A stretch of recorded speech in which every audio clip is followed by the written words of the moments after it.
नमस्कार दोस्तों, आप सभी का एक बार फिर से स्वागत है news first point YouTube channel पे।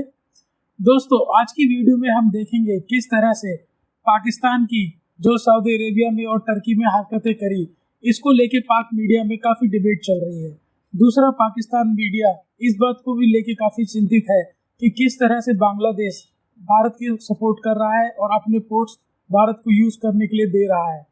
तो चलिए चलते हैं आज की वीडियो की तरफ और देखते हैं पाकिस्तान मीडिया ने और क्या कहा। सर, सबसे पहले तो आप ये फरमाइए कि जो मस्जिद नबवी में वाक़या पेश आया, क्या आप समझते हैं कि खुदा न खास्ता ये तौहीन के ज़ुमरे में आता है और इस पर यूं मुकदमात कायम करने की ज़रूरत थी?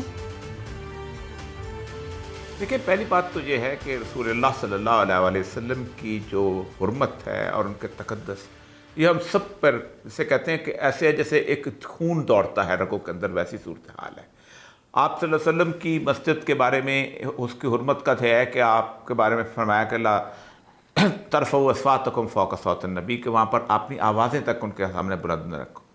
अच्छा, ये रसूलुल्लाह के ज़माने में सहाबा जो थे इसके बारे में ख़ास तौर पर एहतियात किया करते थे, और आप जब इस दुनिया से रुखसत हो गए तो आपकी जो उसके दरमियान वहाँ पर ये इसका एहतमाम किया जाता रहा है, हमेशा से किया जाता रहा है। अच्छा, ये जो वाक़या हुआ है, अव्वल तो पहली बात तो ये है कि चूँकि इसकी सियासी खौफनाकी सूरत ऐसी हो गई है कि हम उसके मुताबिक नहीं कर रहे। ये हुआ है थोड़ा सा बाहर जाके, बाहर सकीफ़ा बनु सादा के इलाके के अंदर हुआ है, मस्जिद नबी के बिल्कुल दरवाजे के बाहर। चले, एहतराम होना चाहिए, होना वहाँ भी गलत है, उसकी मजम्मत करनी चाहिए। लेकिन एक बात याद रखें कि असल मामला ये है कि वहाँ पर लोग कैसे थे जो गए हुए थे। एक तो ये था कि कोई 4 लाख 3 लाख लगा के उम्रा करने गया हुआ है, उनकी आखिरी अशरे का दिन है, मग़फ़िरत मांग रहे हैं।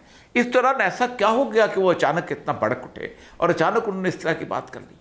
इसका मतलब यह है कि कहीं ना कहीं कोई ना कोई मामला मौजूद। अगर कोई शख्स ये कहता है कि पीटीआई का जलसा था या पीटीआई के लोग, मैं कम से कम ये मानने को तैयार नहीं। वहाँ के जो लोगों से मैंने पूछा है वो वहाँ के रूटीन के लोग थे। एक तो ये बड़ी इंपॉर्टेंट चीज़ है।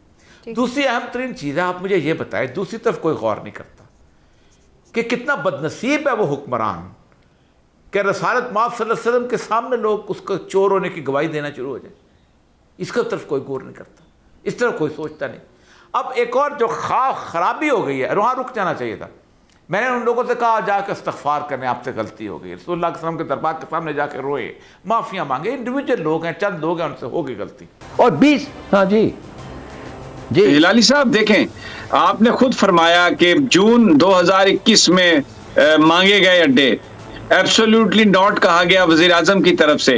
तो आपको भी पता है, मुझे भी पता है कि बहुत सारी जो हमारी ऑफ द रिकॉर्ड मीटिंग्स हो रही थी, जो लोग बातें कर रहे थे, वो कह रहे थे कि ये इमरान खान ने हमें एक बिल्कुल डिप्लोमेटिकली एक ऐसी टनल में भेज दिया है जहां पर आगे कोई रास्ता नहीं है। ये वजीर आजम को नहीं कहना चाहिए था। और फिर ये कहना बार बार कि ये जब वज़ीर आज़म ये कहते थे कि ये हमारी जंग नहीं है, तो उस पर भी ये रिएक्शन सामने आया कि इस पर भी बहुत तकलीफ थी कि ये क्यों कहते हैं कि ये हमारी जंग नहीं है। तो वो जो एक बेसिक जो कॉन्फ्लिक्ट है, इसमें जो बेसिक जो कंट्राडिक्शन है आपस में, जो चीज़ है, वो पैसों का भी अपनी जगह पे, लेकिन ये तो एक आइडियोलॉजी का फर्क नजर आ रहा है हमें यहाँ पर हिलाली साहब।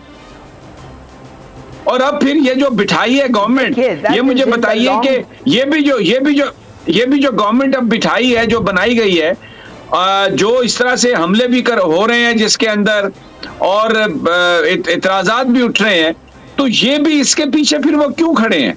इससे पीछे हट जाएं जैसे इमरान के पीछे से हट गए थे। पहली बात तो ये है कि आपको कैसे पता कि पीछे खड़े रहेंगे?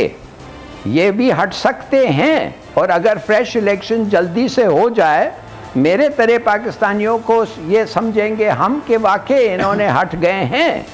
मगर देखिए, मैं आपसे ये पूछना चाहता हूँ कि अगर एक गवर्नमेंट आती है और उसको पता नहीं चलता है कि किस तरीके से गवर्न करें, क्या हर बार उन लोगों के पास जाए जो उनका जान बचा के कहते हैं प्लेट में चलो आओ, तुम नहीं कर सके, हमने ये भी कर दिया, ये भी कर दिया, वो भी कर दिया। आपने वो सुना होगा जो, मैं माफ़ करिए, मैं कह सकता हूँ, अब बेचारा आर्मी चीफ जो वो जो ऑफिसर से बात करते हुए उन्होंने जिक्र किया कि भाई क्या क्या नहीं किया हम।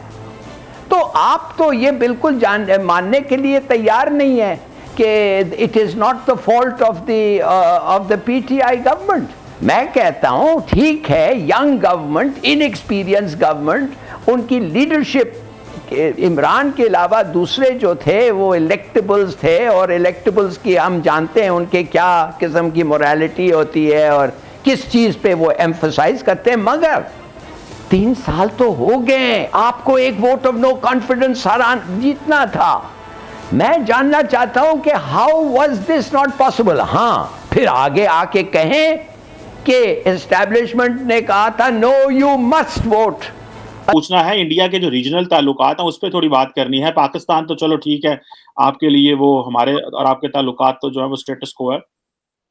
सुनने में आया है कि बांग्लादेश की जो प्राइम मिनिस्टर हसीना वाजेद है, उन्होंने चिटागांग पोर्ट जो है वो ऑफर की है इंडिया को।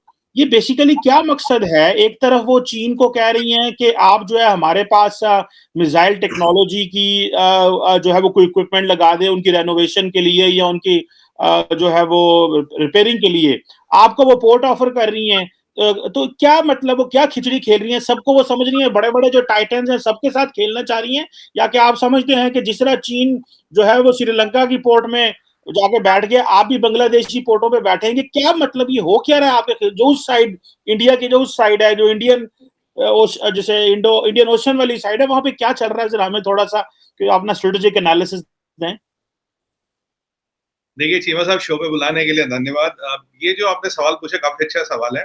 तो सबसे पहली बात तो आप ये बहुत मैं क्लियर कर दूं, वाजे कर दूं, हमारे लिए बांग्लादेश हमारा भाई है और शेख हसीना जी को हम दीदी कहते हैं। हम उन्हें ना पॉलिटिकल लीडर मानते हैं, ना हम उनको अपना एक काउंटर पार्टी, एक पॉलिटिकल फिगर। हम तो वो तो हमें हमको बड़ी बहन कहते हैं, दीदी कहते हो ना। हमारे कोई भी नेशनल टीवी डिबेट उठाइए, मेरा भी कोई नेशनल टीवी डिबेट उठाइए, हर कोई डिबेट में हर कोई एंकर हो या कुछ हो, उनको दीदी कह के हम संबोधित करते हैं।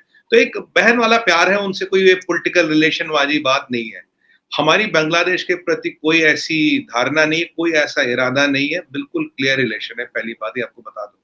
आपको याद होगा कि एक इंडियन कर्नल ही थे जिन्होंने उनकी दीदी और उनकी मदर को बचाया था, नहीं तो पता नहीं आज क्या होता, और पूरी फैमिली खत्म हो गई थी। वो इंडिया में पढ़ी है, इंडियन कल्चर में पली बड़ी हुई है, तो उनको एक इंडिया के लिए एक इंडियन एथॉस को वो समझती है। जो एक इंडियन सभ्यता है, जो भारत की सभ्यता, उसको अच्छी तरह समझती है, यहाँ रही है, पली बड़ी है। तो इसलिए हम उनको वो मतलब just as a neighbour, as a political leader, ऐसी कोई हम उनको देखने का हमारा नजरिया ऑल टुगेदर डिफरेंट है। जब बांग्लादेश की बात करें, दीदी की बात करें तो अब